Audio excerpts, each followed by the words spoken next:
भक्ति वृंदावन में दुखी है, क्योंकि ज्ञान वैराग्य मूर्छित पड़े हैं उनके पुत्र। तो ज्ञान वैराग्य की मूर्छा कैसे दूर हुई?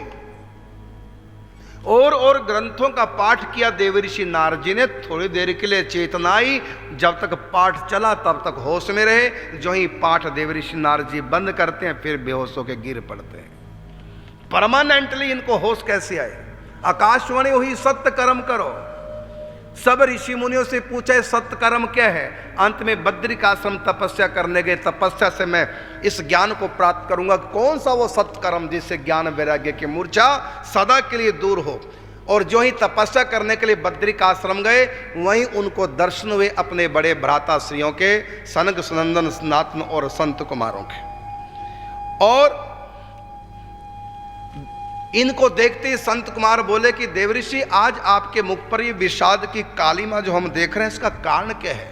आप तो ऐसे दुखी जान पड़ रहे हैं जैसे कि किसी कंजूस का सर्वस्व धन लुट गया हो। क्या हुआ? जो भगवान के दास हैं कभी उदास नहीं होते, आप प्रभु के दास होकर के उदास क्यों हैं? कारण क्या? तब बताया कि मैं इसलिए कारण हूं, मैं अपने दुख से दुखी नहीं, मैं ज्ञान वैराग्य की मूर्छा को दूर नहीं कर पाया, ये मुझको दुख है। पूरी कथा सुनाई। अंत में सनकादिक ऋषि कहते हैं वो जो सत्कर्म है वह है भागवत कथा। इससे बढ़कर के इस पृथ्वी पर कोई दूसरा सत्कर्म नहीं है। तो सबसे ऊंचा कर्म क्या है जानते हो?